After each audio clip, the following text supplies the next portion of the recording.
नमस्कार, मैं हूं नीलू। तो देखिए, इजराइल ने एक बार फिर से सीजफायर का उल्लंघन किया है और लेबनान पर हमला किया है।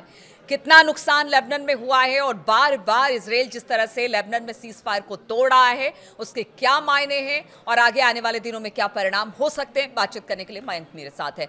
मयंक, एक बार फिर से सीजफायर का उल्लंघन, इजराइल ने हमला किया है, किस तरह के नुकसान की खबर? देखिए, सबसे पहली बात तो यह है कि कल रात को, बीती रात को लेबनान से जो तस्वीरें सामने आई सोशल मीडिया में, जो हमने तस्वीरें देखी आधी रात को जब इजराइल ने स्ट्राइक करी दक्षिणी लेबनान में, उसके बाद हजारों लोग लेबनान की सड़कों पर बाहर थे और पूरे दक्षिणी लेबनान में लब्बैक या हुसैन के नारे लग रहे थे।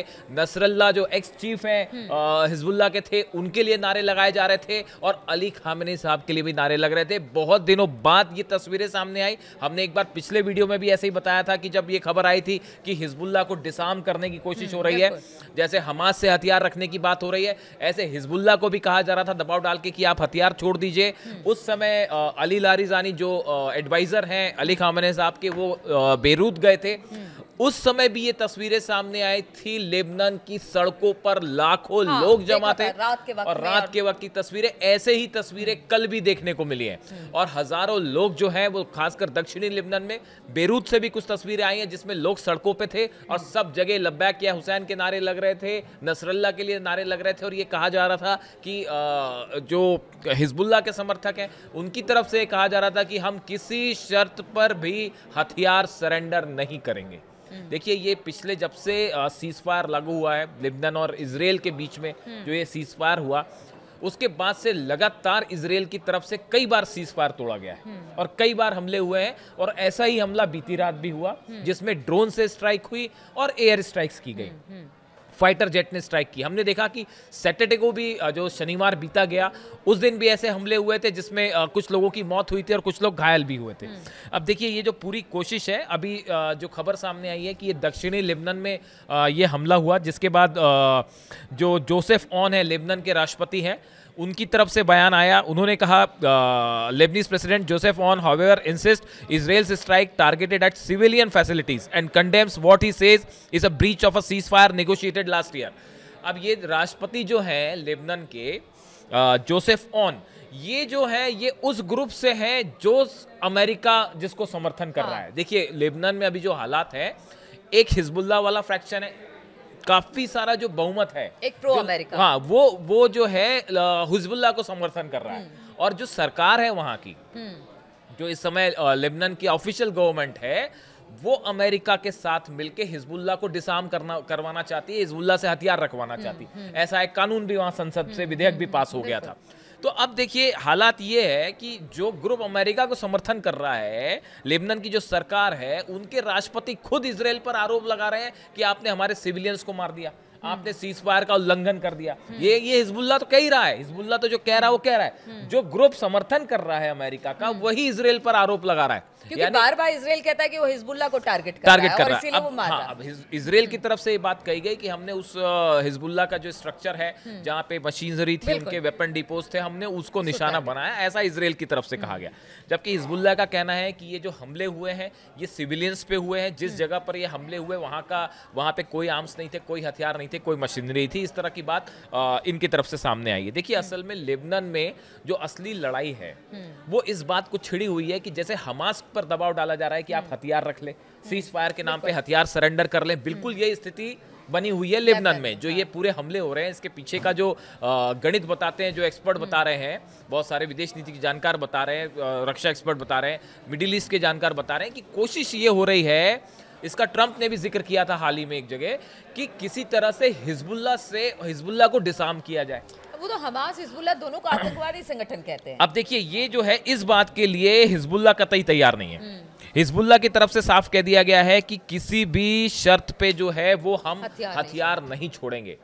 जो नईम कासिम उनके चीफ है हिजबुल्लाह के, उनकी तरफ से ये बयान सामने आया है। उन्होंने साफ कह दिया है कि हिजबुल्लाह जो है वो अपने हथियार नहीं छोड़ेगा और किसी भी तरह के जो हमले इजराइल करेगा हम उसके जवाब देंगे, या इजराइल से समर्थित कोई भी अगर गतिविधि होती है लेबनान में तो हिजबुल्लाह उसका मुकाबला करेगा। देखिए, पिछले कुछ समय में ये बात साफ है, कि जाहिर सी बात है कि इतने अटैक हुए हैं लेबनान में, हिजबुल्लाह के ऊपर अटैक हुए कि उनका काफी सारा नुकसान हुआ है, काफी हथियार तबाह हुए हैं और कमजोर भी हुआ है। और खासकर बशर अल असद सरकार के हटने के बाद जो सप्लाई सीरिया से हो रही थी हथियारों की, या जो मदद सीरिया से मिल रही थी, वो सब बंद हो गई। तो बड़ी साधारण सी बात है कि हिजबुल्लाह उस मुकाबले में जो है स्ट्रगल कर रहा है। लेकिन बताया ये जाता है कि ईरान की मदद से एक बार फिर हिजबुल्लाह को तेजी से मजबूत किया जा रहा है और हथियार पहुंचाने की भी कोशिश हो रही है उसके पास, और फाइनेंशियली भी स्ट्रांग करने की कोशिश हो रही है। देखिए, पिछली बार जब एक कानून पास हुआ था कि हिजबुल्लाह हथियार रख ले, उस समय अमेरिका की तरफ से, इजराइल की तरफ से, वहां की जो गवर्नमेंट है उस पर दबाव आया, सरकार ने नियम भी पास कर दिया। लेकिन उसके फौरन बाद क्या हुआ, अली खामेनी साहब ने अपने जो अच्छा, ये कॉन्फ्लिक्ट देखिए हिजबुल्लाह का लेबनान में और गजा में हमास भी हम देख रहे हैं कि जब से शांति वार्ता हुई उसके बाद बहुत सारी ऐसे खबरें आई कि लगा कि अब शांति वार्ता खत्म हो जाएगी, स्थिति बेहतर नहीं रहेगी। इसी बीच ट्रंप का भी बयान आ गया। तो वही हाल जिस तरह से गजा में हमास इस वक्त अपने हथियारों का प्रदर्शन कर रहा है, हथियार ना छोड़ने पर अब तक सहमति नहीं बनी है, वैसे ही लेबनान में हिजबुल्लाह को लेकर भी उसी तरह की स्थिति ट्रंप का जो और ये कॉन्फ्लिक्ट आगे भी रहेगा। ट्रंप का जो नया बयान हमास को लेकर आया है, उन्होंने कहा है they will disarm and if they don't do so we will disarm them and it will happen quickly and perhaps violently। ये ट्रंप का एक प्रकार से नई धमकी आई है हमास को लेकर। उन्होंने कहा है कि अगर हमास हथियार नहीं छोड़ेगा तो हम अपनी सेना भेज के उनसे वायलेंटली जो है हथियार छुड़वा देंगे। इस तरह का बयान आया है। देखिए, ऑलरेडी सीज फायर जो है वो खतरे में पड़ता दिखाई दे रहा है और दूसरे फेज की जो बातचीत थी वो अटक गई है। अभी तक जो हमास की तरफ से रुख सामने आया है उसके मुताबिक हमास सरेंडर नहीं करेगा। ये बात बिल्कुल साफ है और ये आसान नहीं होगा अमेरिका के लिए, चाहे इजराइल के लिए हथियार रखवाना। नेतन्याहू की तरफ से भी साफ कह दिया गया है कि अगर सरेंडर नहीं होता है तो हम अटैक करेंगे। यानी अब देखिए, जो सेकंड दौर की बातचीत है, ये पहले दौर की बात थी सिर्फ कि आप बंधक छोड़ेंगे, वो प्रिजनर छोड़ेंगे, वो बात हो गई। हाँ। अब वो खत्म हो चुका है सिलसिला। अब आगे है नए सिरे से जो बातचीत है कुछ बिंदुओं पर जो वो नए सिरे से फंस गई है। हाँ। वो है हथियार छोड़ने को लेकर, जिसके लिए हमास तैयार नहीं है, वैसे ही जैसे हिजबुल्लाह तैयार नहीं। दोनों की तरफ से कहा जा रहा है कि भाई हमारी सुरक्षा की क्या गारंटी है, कल को हम हथियार छोड़ दें उसके बाद हमारी सुरक्षा की क्या गारंटी होगी, फिलिस्तीन की सुरक्षा की क्या गारंटी होगी, या लेबनान में सुरक्षा की क्या गारंटी होगी। इस बात को लेकर हिजबुल्लाह और हमास दोनों हथियार नहीं छोड़ना चाहते। ईरान जो है उसने पहले ही ये बात साफ कर दी है कि आप जो भी डील करें सोच समझ कर करें, इजराइल की तरफ से कभी भी धोखा मिल सकता है। इस तरह की बात विदेश मंत्रालय की तरफ से, ईरान की तरफ से आई है। इस सिचुएशन में देखिए, हम गाजा में फिर से सीज फायर को लेकर डेडलॉक खड़ा हो चुका है और अब जो है ये डील आगे हो पाएगी नहीं हो पाएगी, ये मामला अधर में अटका हुआ है। लेकिन इस बीच जो है, जो कहते हैं ना कि मिडिल ईस्ट में एक वॉर शुरू होता है और उसके बाद अभी वो खत्म भी नहीं होता है कि दूसरी जंग शुरू हो जाती है। और देखिए, हमने कल बीती रात कई सारे देशों में देखा कि गाजा को लेकर प्रदर्शन, जबरदस्त प्रदर्शन हुआ है, सड़कों पर उतरे हैं लोग। कई देशों में 4 से 5 देशों में कल रात को 24 घंटे के अंदर इजराइल के खिलाफ भयंकर प्रदर्शन।